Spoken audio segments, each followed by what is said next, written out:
Hello, friends. Welcome to our anti-trafficking webinar. We're so glad that you're here. We're going to get started in about a minute's time. So we're just so glad that you joined us. Grab a cup of coffee, tea, a snack if you want. We're just so excited to have you here. So we'll get started here soon. And we're just excited to see what information you're going to gather and what your heart's going to do today as you learn more about trafficking and how we can prevent that and end that. So we'll get started in about a minute here and just add a few more people in.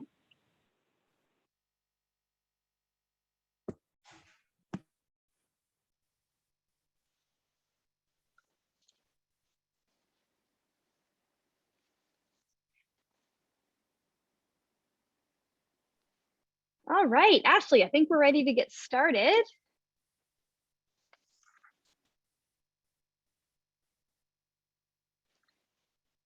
All right, greetings everybody. My name is Tanya Nace. I'm the CEO for World Hope International in Canada. And I am so excited that you guys joined us for this webinar. Whether you're here live with us or you're watching the recording, you are so welcome here. And it's going to be a great time. We're going to be 1 hour in length. We're not going to be a minute over. We want to respect your time, but we know that good things are going to happen in this hour. The purpose of this webinar is to inform other people, inform the community on the nature of human trafficking around the world and the efforts of various organizations to prevent it. And we're also wanting to inspire you to advocate against human trafficking and to join us in our efforts to be the generation that ends modern day slavery. Again, we're going to be 1 hour long. It'll be about 40 minutes of listening to our panelists and 20 minutes of questions and answers. And we want to hear your questions. So we're going to put in the chat a Google Doc for you to submit your questions with. So if you click on the link in the chat, Ashley's going to put the Google Doc there, and you can just click that and submit your questions anonymously during the event. And we would love to answer those questions during our Q&A time. So just looking forward to answering the questions that you have. We want you to learn today. We want you to leave feeling like you know more about what's happening with trafficking around the world and how organizations are working to stop that and end that. We want you to ask questions. I also want to let you know that we'd love for your videos to be off while the panelists speak.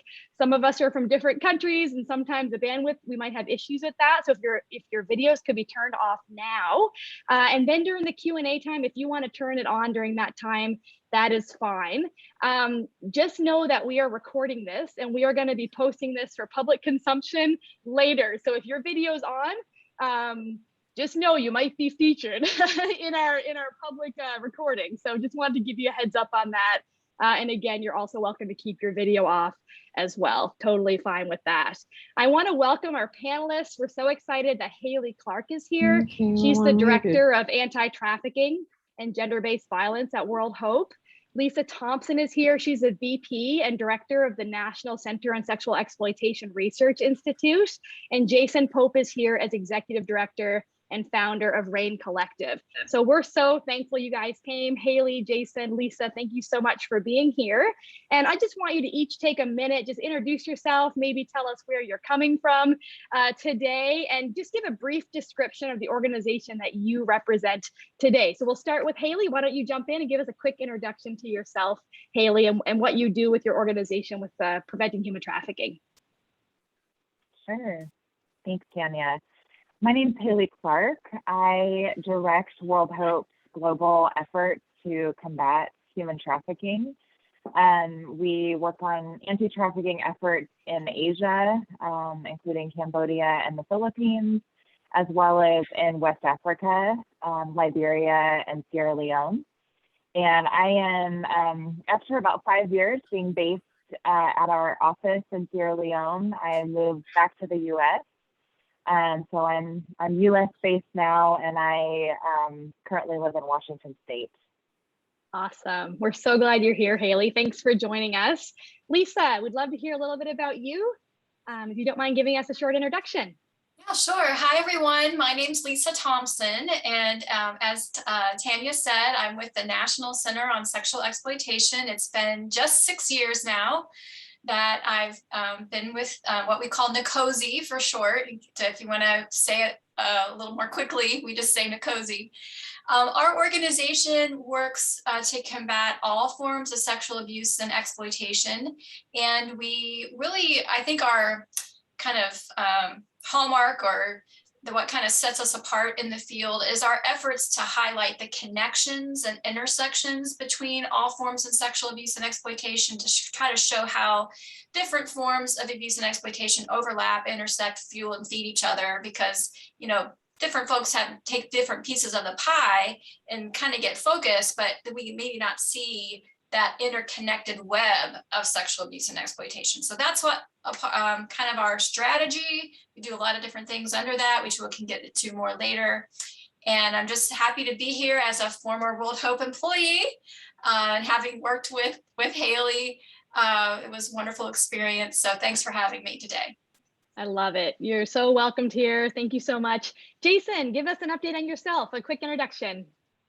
Absolutely. Thanks for having me. I wanted to just start by saying I've just moved into this role at the RAIN Collective. And previous to that, I worked for the Salvation Army for 23 years.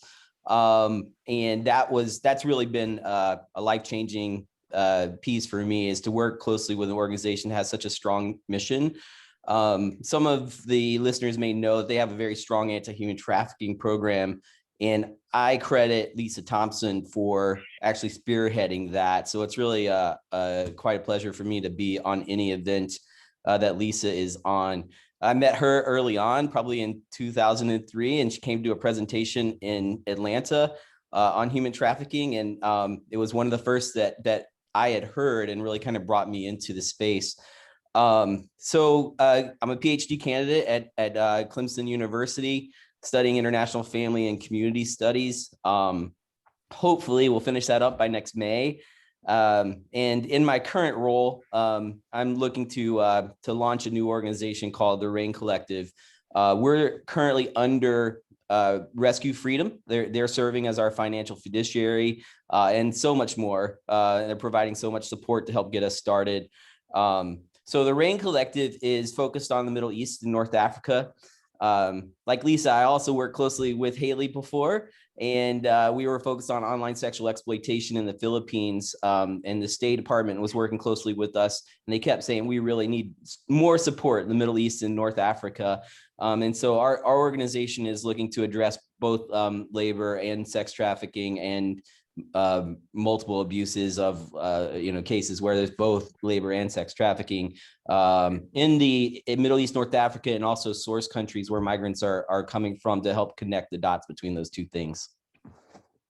That's so helpful, Jason, to hear you talk about the different types of trafficking that your organization's working to stop, and then also the locations that you're in. Haley, Lisa, would you guys add any other types of trafficking that are out there that we may not know about, that your organization's connecting with or working to prevent or to stop? Well, for us, we're focused on sexual abuse and exploitation issues. So sex trafficking is what we focus on. And I should clarify that NGOs, the National Center on Sexual Exploitation, is based in the US, and most of our work up to this point has focused in the US. But last year, we launched an international center on sexual exploitation based in the UK. It's headed by my colleague, Haley McNamara, and that has significantly changed our workspace, like our work zone. So we're really trying to go global in our efforts now through our collaboration with the International Center. Okay, that's really neat. I love how everyone's working in different places. That's really cool. Haley, you mentioned that World Hope has multiple countries that we work in for anti-trafficking. Do you mind sharing about the different types of trafficking that we're working to prevent and to end, and also to help those who are caught in that? Sure. Yeah, our focus is really around labor exploitation, as well as sex trafficking.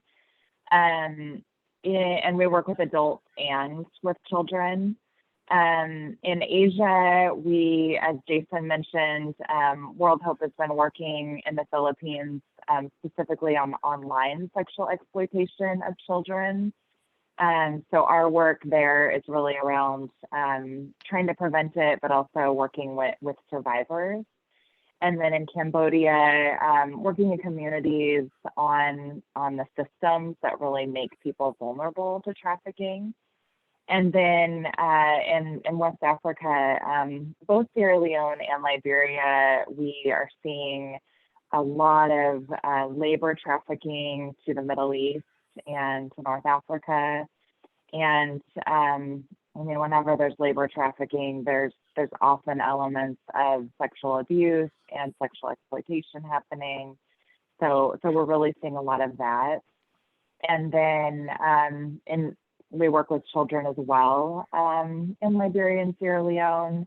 And we see a lot of what they call in Sierra Leone min picking, which really means informal fostering, which often turns into exploitation in the home. So domestic servitude of children in homes.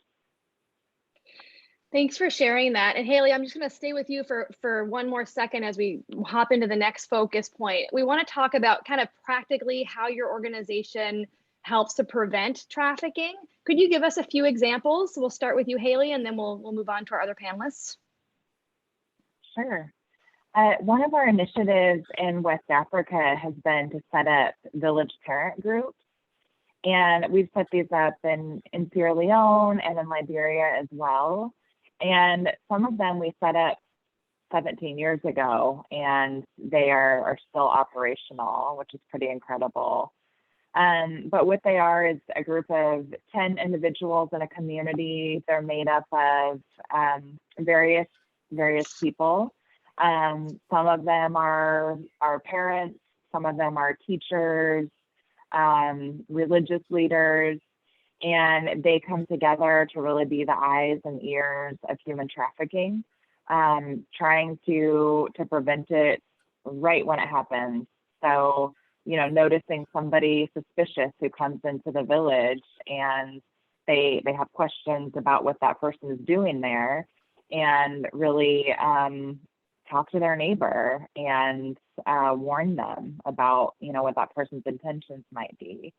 And then they can also follow up at police stations and look into cases and really try to push forward cases so that we can try to get some justice. In the Philippines, we are working with church networks there. There are a number of Wesleyan churches. There are Salvation Army Corps that we're training leaders, we're training the pastors, helping people there to know how to identify if a child is being groomed online. And we've also been working with children, helping them to identify those cases. And we've had some really incredible stories of children saying that after they've gone through the training, they then had somebody approach them online and clearly began the sexual grooming process, and they knew how to see that happening and how to, you know, shut it down before it got to the exploitation point. Thank you. That's really helpful. Lisa, how about your organization? What initiatives, what things are you doing to prevent human trafficking? Yeah, well, I'm trying to think what would be what to start with. One of the areas where we do a lot of work is around both government and corporate policy advocacy efforts. So, but I want to highlight today our corporate advocacy efforts, and people might be thinking, what does that have to do with trafficking? But the fact is that so much sex trafficking and exploitation is facilitated online via various apps that exist. So what we've really trying to take a focus to go to these corporations, ask that they default to safety, because a lot of the big tech companies really, a lot of the onus for exploitation is on them. There are things that they could have simply done that would help prevent exploitation, particularly when it comes to children. So the National Center on Sexual Exploitation has a project called the Dirty Dozen List. And every year we name 12 mainstream entities, that be they a company or a government agency, or even in some cases, like one instance, we named a nonprofit human rights organization.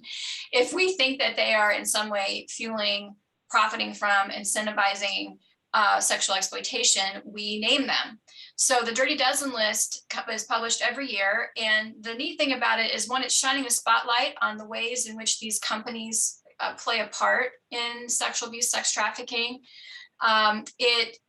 But it also empowers individuals to take action. So there always will be some mechanism by which a person can send an email or share social media about it. And by doing that, we want to create a groundswell of support so that the public is engaged, the public that has really felt disenfranchised and like they couldn't do anything about these problems that they were seeing is actually equipped and empowered to take action. And then that creates pressure on these corporations to respond. So we've had a lot of incredible successes with the Dirty Dozen list. And I'll tell you, like one of our most recent was with Google and Google Chromebooks. So these are devices that Google gives out at schools. Literally, it's hard telling how many millions of these devices have been given out to children, but they did not have basic filters, internet filters and basic protections automatically turned on. So that was left to school administrators who are like completely and utterly bewildered by what to do and already overtaxed, especially in this COVID situation we've all been dealing with. How could they cope with all this? So finally, after repeated appeals, Google is activating every single safety request that we have gone to them with effective September 1st. And this is a real game changer in terms of child protection, prevention of basic things like grooming for sex trafficking that have been, very easily happen when kids can get on the internet without filters, without, protections there. So that's one of the ways that we work on prevention. And then the other way I wanted to highlight is through our efforts to combat demand for paid sex. So our philosophy is that the legal frameworks which support prostitution, which legalize it or decriminalize it, sanction male sex buying behavior. And it's male sex buying behavior which drives the entire prostitution marketplace and which fuels sex trafficking.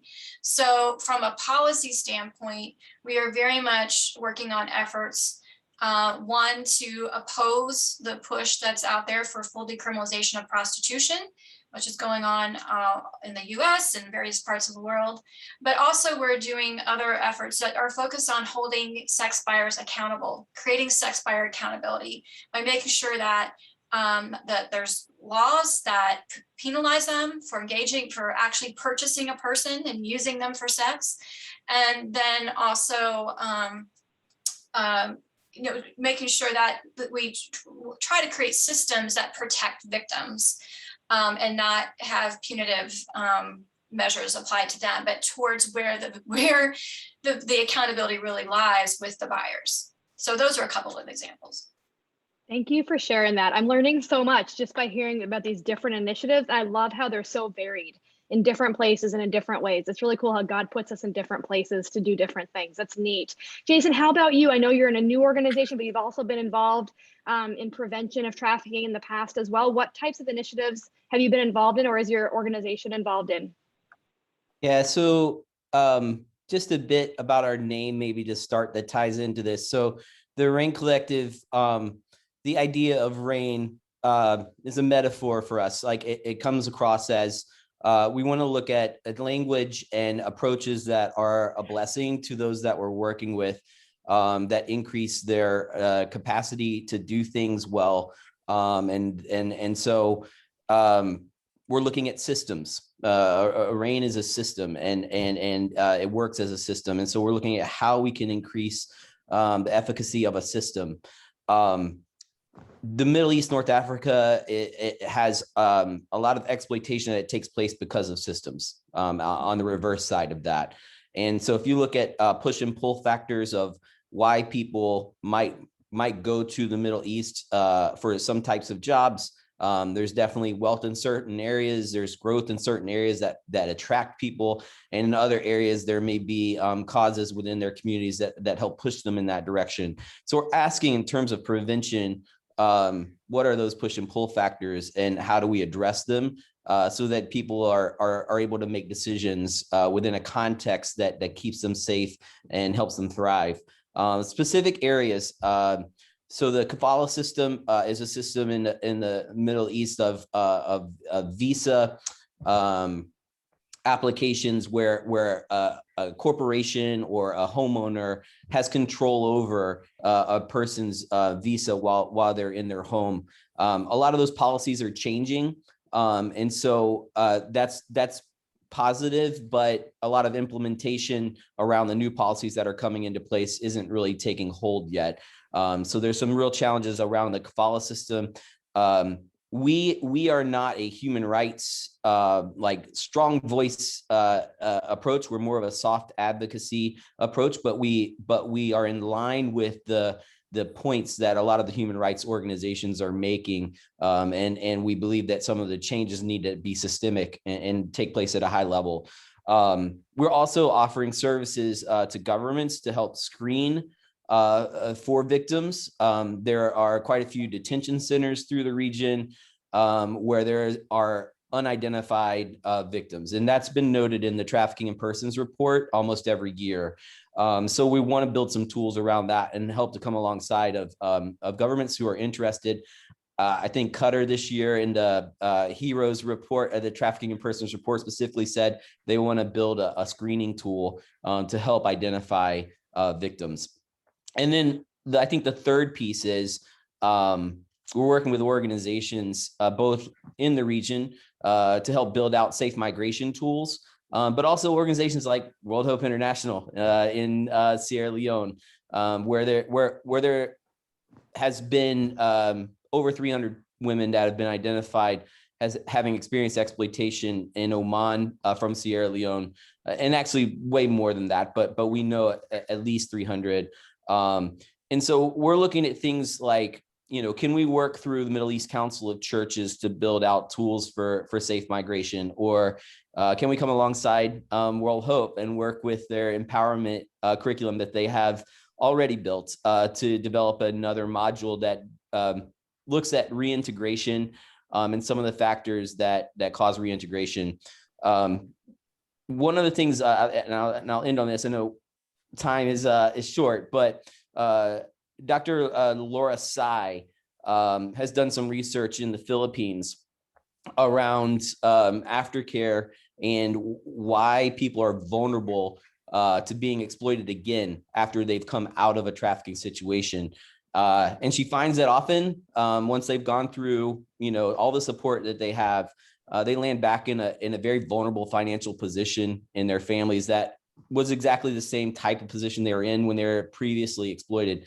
And so she's really spent a lot of time focusing her energies on the intersection between livelihood development and trafficking. And we're learning some from that process.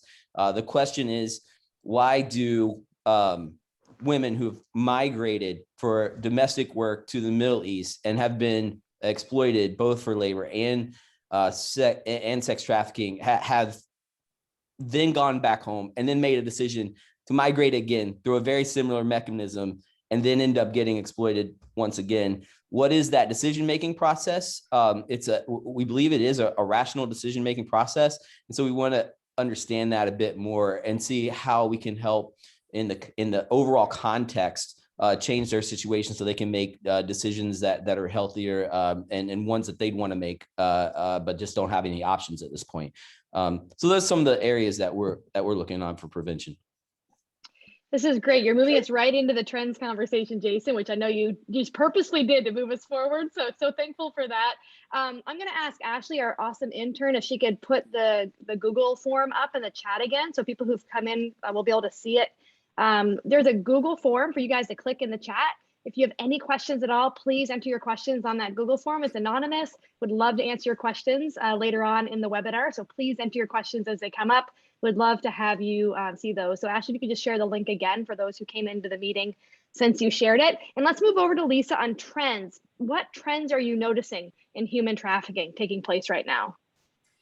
Well, one thing, first off, I want to acknowledge there's a report that, and just put it out there and mention that I think I want to encourage everybody to check it out. There's a report that comes out annually here in the US that is looking at active human trafficking cases in the United States.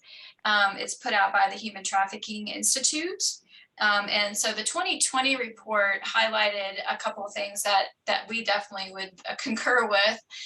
In particular is about online solicitation based on online grooming for trafficking. So the report noted that, you know, the majority of cases now, that's the mechanism by which the recruitment is happening. It's happening online. And we've been seeing the migration to online for long. I can remember when I started in this movement, that was not even a figment of anybody's imagination. That, I mean, the internet was barely around, and we didn't have social media. So it just wasn't something we ever even considered. But then in the 2000s, you know, the internet was taking off, and Backpage, you know, came on the scene, and Craigslist. But now a lot of that, the mainstream social media apps actually can fuel and facilitate sex trafficking. And in fact, our law center is suing Twitter for its role in a sex trafficking case. So online solicitation. And so I think that is a big space where we all could be working to create better protections. And, you know, obviously we want to, you know, encourage children and help them and parents understand the dangers that online apps and technology presents, but holding the corporations accountable, because a lot more safety could be baked into their technology. Additionally, another trend that was noted, at least as pertains to the US, is that a lot of the traffickers are operating independently. They're not part of organized gangs or big networks. And I think that's the picture that most people have when they think of trafficking, is of the big rings and, you know, international kind of intrigue happening. But a lot of it's just kind of small time operators. And in fact, a lot of familial trafficking is another big trend that we see. So, and then they also highlight the issue of non-physical coercion, which I think is so important. I think that's something I've kind of harped on most of my career, because the way that trafficking is portrayed often in the media, it highlights the more extreme cases where people are held in bondage and locked in dungeons and experience extreme forms of physical abuse. But so much of the manipulation and coercion now is psychological or economic. It doesn't necessitate, to traffic someone, you don't have to beat them up or lock them in a room. So I think that's a really important thing. And the report definitely acknowledged that the non-physical means of coercion were a really big factor in a lot of the cases. So those are some ones I wanted to highlight. Thanks. No, that's awesome. Haley, over to you. What trends are you guys noticing?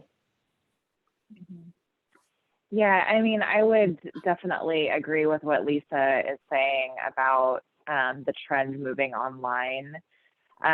We're definitely seeing that in Asia, and seeing some of that in West Africa, which just, you know, concerns me that that's where things will be moving as more and more people get online in West Africa. The other trend that we're really seeing in West Africa right now, not just Sierra Leone and Liberia, but regionally speaking, is a lot of recruitment to the Middle East. So people seeking greener pastures, and agents just really capitalizing on that, and making big promises to people, and people will take huge loans from family, friends, you know, get the money that's needed to be able to travel, and then ultimately they get stuck there in horrific situations. And if they're able to get back, they're then indebted to every person who would naturally be someone to help them. So family and friends are now angry that they have these massive debts that they can't pay back. And, the cycle just continues because then they feel this impulse to try again. So that really is a massive trend. Just over the last couple of years, we've served over 1,000 survivors who have returned. So that's not even mentioning the number of people that we know are currently trapped in exploitation in the Middle East. Jason, what about from your angle? Are there any other trends that you're noticing? You did mention a few earlier. Anything else you'd like to add to that? Yeah, I want to second two things that both Lisa and Haley said. So to come back to just starting right where Haley left off, the Middle East piece, I would say 7-8 years ago, I felt like when we talked about trafficking, a lot of the conversations left the Middle East out. It was like, oh, maybe it exists there, but it's not like part of the radar screen for us. And so I'd say a trend is that it seems like that's becoming more apparent that actually we're all connected. Actually, this really is trafficking. Actually, yeah, we can be involved. And I think there has been some open doors possibly that haven't existed previously. So maybe there's some trends that actually, in a positive sense, they're a little bit more open. A few more open doors that are taking place to actually help work on that situation. And I didn't mention this earlier, but I think in terms of prevention, just being able to state the problem for the Middle East, for people to be able to clearly grasp what it is, which Haley just helped a lot with the specifics that she just gave. But just to be able to clarify that problem, I think it would help. And so as that trend develops, that's kind of needed. Online sexual exploitation, online recruitment, online abuse. There's so many different variations of negative online activity. There's some positive online approaches. Let me say, there's ethics involved. So there's some things that seem to be able to start helping with trafficking as well. So I think maybe keeping an eye on technology for both positive and negative pieces. But online sexual exploitation, anecdotally, is the new trend that it's beginning to happen in a lot more places. I think the Philippines being the hot spot, and then the stories you get back are, okay, it's starting to happen over here or there, but it's very difficult to have any solid research on that to really understand the scope of the problem. And if you talk about it too openly, you might just give people ideas. So like there's another sense of like the more that you talk about this out in public, like are you actually helping people say like, oh, maybe if I go to that region, that like I actually could perpetrate in that region. So it's just a difficult topic, but absolutely emerging and something for all geographies, I think, to take into consideration. Tanya, can I build on that for a moment? Yes. So this makes me think about something else I should have brought up, which is another trend that we've been seeing is the convergence of sex trafficking and pornography on mainstream pornography sites. So I think traditionally people consider, the pornography industry as a separate thing that's distinct from sex trafficking. Whereas we have known for a long time that sex trafficking occurs within this industry, that it's actually not that uncommon for various means of force, fraud, and coercion to be used on individuals who are caught up in that industry. But also, like, we've been seeing child sex trafficking victims who might be being used in local prostitution rings, whatever, their pornography being made of them and distributed on mainstream pornography platforms. So folks may have heard of, for instance, of Pornhub, which is one of the largest mainstream pornography entities in the world, owned by the company MindGeek. but via a campaign that the Lila Micklethwait, maybe many people on this call might be familiar with Lila and her work, and Trafficking Hub has really, and partners like us, have really elevated the discussion about what was going on MindGeek. And now there's been a really major shift. And the MindGeek is based in Canada, and being there in Canada, Tanya, you might be aware that your government has done an investigation into MindGeek. And so for the first time, a lot of things that we have known were going on are being exposed and are out for public view. And this convergence of the pornography industry with sex trafficking is becoming more exposed. And I should add, CSAM, the online sexual exploitation, is funneling into mainstream pornography too. So, and that's not that unusual. So. Yeah. How those trends are so helpful for us to capture a view kind of globally of what's happening. It's really helpful. Haley, I'm going to jump over to you about COVID-19. I know that this is now our new normal, and it will be for a long time, but the COVID-19 pandemic really changed a lot of things with human trafficking, and research is showing that. Do you want to talk a little bit about how COVID-19 has impacted human trafficking? Sure.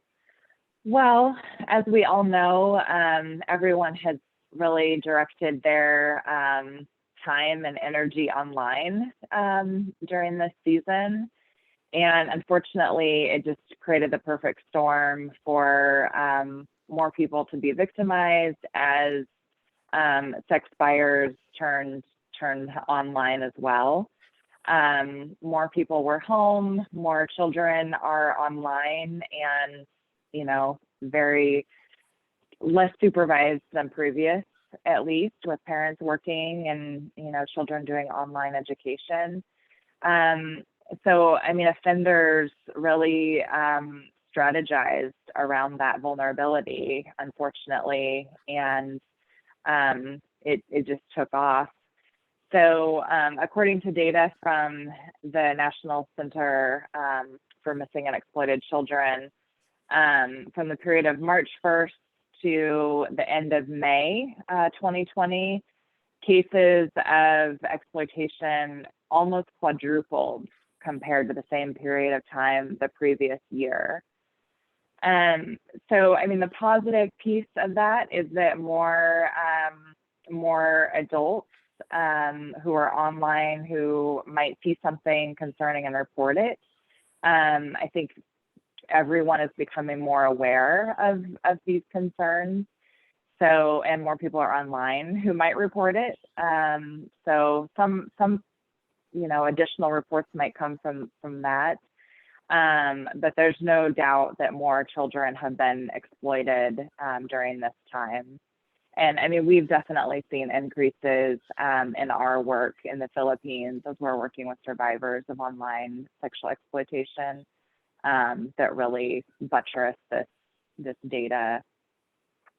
And then just as people globally, you know, people who were already living in poverty, that has just been exacerbated by the pandemic, as people are unable to work or, you know, do as much work as they previously did. So that has just increased people's vulnerability to be exploited globally, not just online, but also in-person exploitation. Thank you. Jason, how about from where you're working and sitting? How has COVID-19 impacted human trafficking? Tanya, I do not want you to be upset with me, but I'm gonna ask, like today is the anniversary of the explosion in Lebanon. And I'm just gonna ask, this would be totally awkward, that we take 15 seconds. I have a stopwatch here. It's not a long piece of silence, but I just want to give 15 seconds. If people could just pray for Lebanon for about 15 seconds, because people there are pretty impacted today. So it'll just start now. It'll be 15 seconds. If you could just lift up a small, simple prayer for 15 seconds, then I'll bring us back.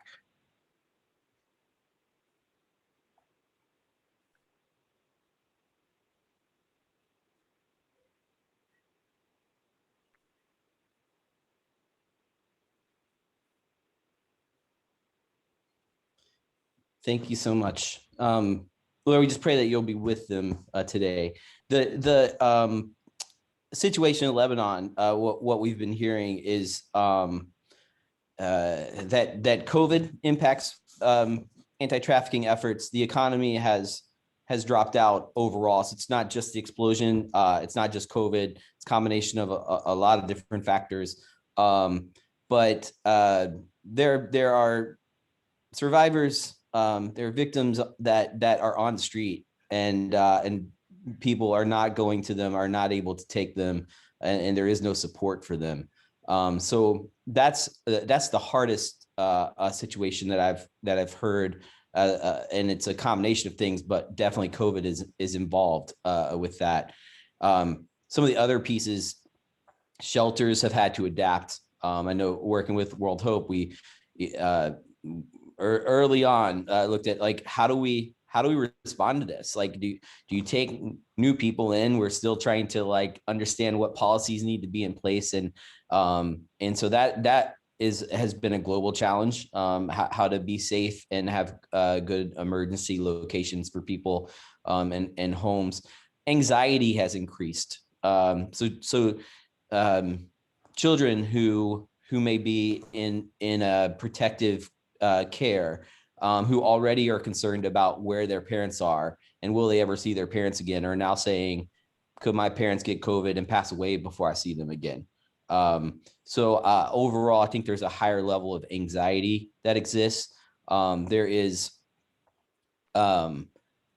around vaccines and migration, such as you would imagine, a priority needs to be placed on vaccines for countries to accept people to come back. There's a need for that work, but then that creates another economic incentive that can be taken advantage of. So there's a lot of different pieces that are moving right now in terms of COVID. Thank you. We're going to move into our question and answer time. So if you have any questions, you want to click on the link in the Google Docs in the chat if you want to add any questions to this. The first question is for Lisa. Are there currently any actions to prevent sex trafficking at major sporting events? Well, there are organizations that are working on that particular in that particular area, and of course, anytime you have a big event, whether it's a sporting event or other large gatherings of people, particularly when you have large groups of men, there's likely to be an increased demand for paid sex because you have individuals who are coming with generally in a kind of a festive attitude. They have the advantage of being away from home. They're wanting to celebrate and party. And they oftentimes have some cash that they're willing to spend on their disposable income that they're going to put towards various activities. So yes, we definitely see increased demand for paid sex around large sporting events. There are organizations, for instance, some friends of ours at the organization In Our Backyard, they're based in the state of Oregon.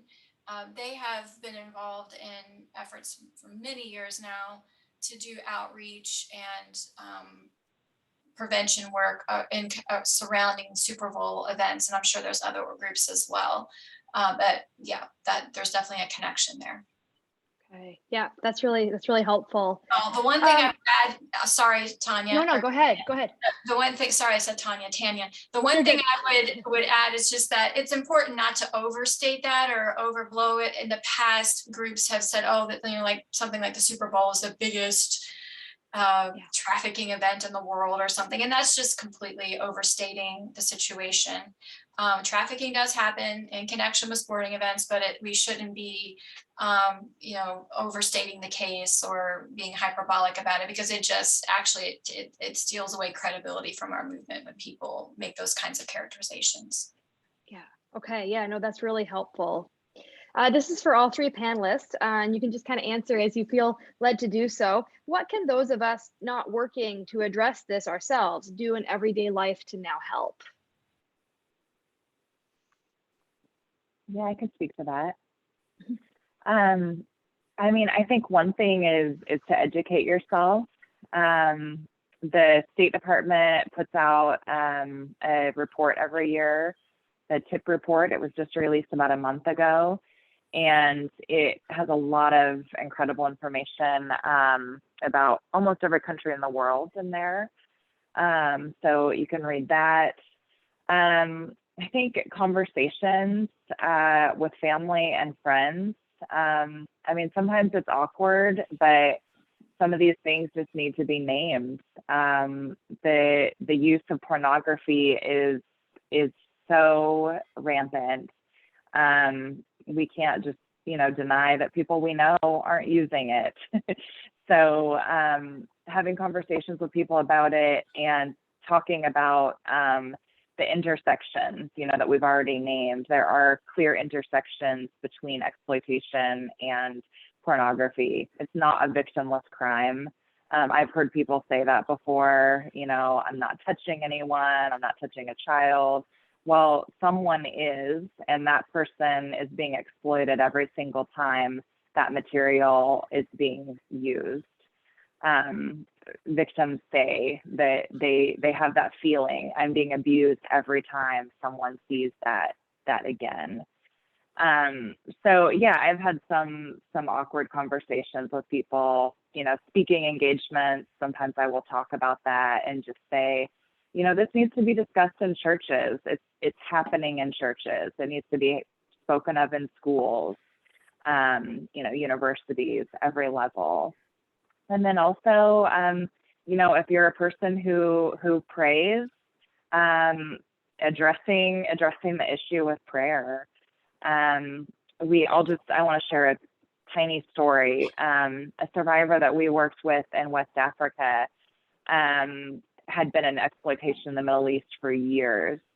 And she had been, just feeling like she would never be rescued. And she was working in a home, and the windows were barred, and she happened to look down on the street at this particular moment, and as she looked down, she saw a man from her village back in West Africa walking down the street, and she hadn't seen him since she was a child, and he was an adult then. So she called down to him. He didn't recognize her because she was a child then, but she said who she was, who her parents were, and he knew her, and he put the ball in motion for her to be found and returned back home. So, I mean, when I heard that story, I just thought there's nothing outside of a miracle that brought that about. And, I think these things do happen every day. And I believe that there's something greater at play to bring that about. Yeah, thank you for sharing that. That's really helpful and challenging as well for us. Lisa or Jason, what can those of us who are not currently doing anything, what can we do to address this? Jason, you want to go first? Sure. I was like, as soon as I start talking, she will start talking. So I'm not going to talk. Yeah, I mean, there's a ton of things. There's a ton of things that people aren't engaged yet can do, and opportunities I think with each of our organizations probably exist. But just one thing, I think 10 years ago I was traveling quite a bit. I started thinking like, you meet so many people in so many different places, and there's different cultures and different cuisines and different languages, and yet at the heart of most families, most people, most individuals, like you find some of the same hopes, same dreams, same disappointments, same successes. And yet we categorize people as other a lot. And I feel like starting to see everyone through eyes that don't categorize them as other is a place where you can start.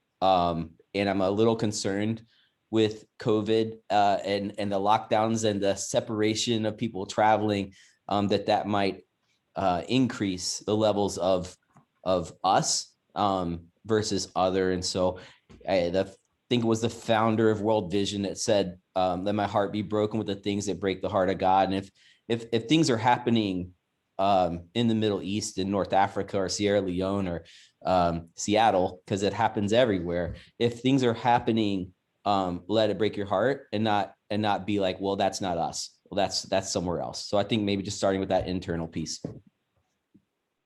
Awesome. Lisa. Yeah, I think I would add to that by saying maybe one of the things people could do is just think about their own circle of influence, like their immediate, whether it's their immediate family, or what opportunities might exist in their places of work, or even in their volunteer community or community of faith. There's circles. We all have opportunity to influence people, family, friends, people we worship with. And there are opportunities there for protection. And so whether it's like, I think everybody should be very vigilant about protecting the children in their lives from regarding technology, and being very proactive about, there's entities out there that exist now that are all aimed at helping families create those protections. So, there's companies like Canopy or Bark that people can access to. So, start at home and then build out. And like Haley was saying, you can, people can pray, of course, but also what could they do to create protection within their, from abuses within their faith community from happening. Now, maybe I'm kind of veering off of sex trafficking per se, but talking about more just about child protection in general. We know that there's, tragically too much institutional abuse within communities of faith, and that's just, absolute travesty. So creating safer institutions for children, that's something everybody could do, is work on figuring out, create a child protection policy, make sure it's implemented. And then I want to really echo what Haley was saying about pornography. I know people might not, that might not be people's go-to idea when they think about what they can do, but whether it's anybody who's, might be, we know lots of people are consuming, it's just a reality. And this isn't meant to pass judgment on them. But the fact is that when you're a consumer, you don't know who or what you're consuming. You don't know what brought that person to be at that place to where they're being used in pornography. Were they a victim of child sexual abuse? Or are these images of someone who's been trafficked? So as the end user doesn't really know. You can't know because you don't know the person. So it's impossible to be an ethical consumer of pornography.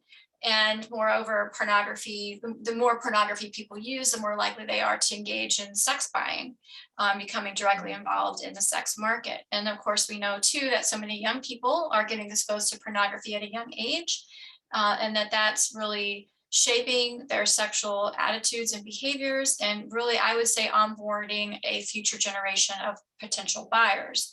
So engaging in efforts to stop consumption of pornography would be a really great way to help. And then I just encourage people to check out our website at endsexualexploitation.org, find the Dirty Dozen list.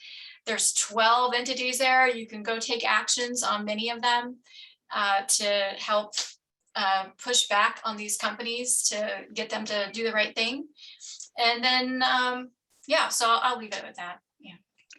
No, that's really helpful, Lisa. And you know what we've put in the chat, Ashley's put in your guys' websites, Twitter handles, like follow these organizations on social media, like go and check out their websites and see what they have for you to learn, to pray for, to do, to be involved. To give. There's so many different ways that we can be involved. So definitely take a moment here to just kind of click open those websites and just have them open in a different tab so that you can get to know that organization and what work is happening there as well.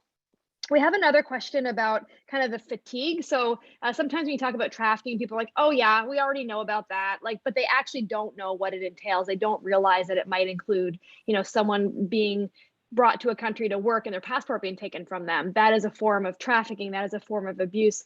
And there's so many different variations to that. Do you guys experience a little bit of that fatigue as you start talking to audiences and talking to people about trafficking and how we need to end this? Is there a fatigue that you're seeing or not at all? Maybe start with you, Haley. I haven't really sensed that, to be honest. And maybe it's just the people that I'm speaking with. I do sometimes, there are huge numbers of people who are estimated to be enslaved today. And I don't like to focus on that. Just for myself, I find it, for my own fatigue, it's easier for me to keep going if I focus on these powerful stories of change and hope. And, with a real sense of this is what we can do to make a difference. So I don't want to pass that on to other people as well, of like, oh, this is such a massive problem, it's not even worth trying to address, because I so believe that we can address it. Okay, no, that's helpful. Lisa, what about for you?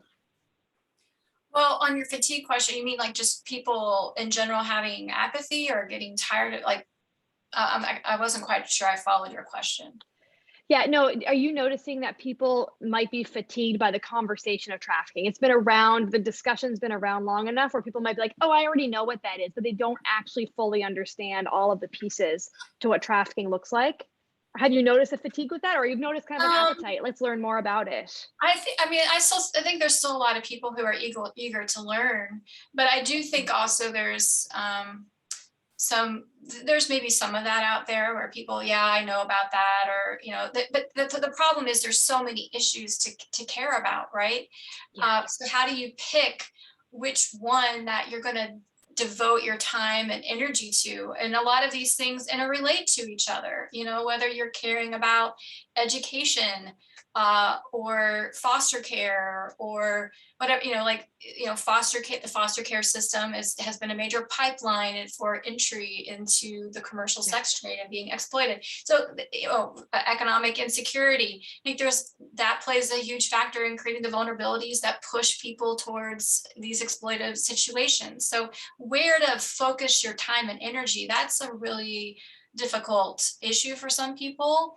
I don't have the answer to that. I think it's just, people have to come to that, have that feeling in their heart, in their own heart and gut, that this is, where they find the thing that they're supposed to invest their time in.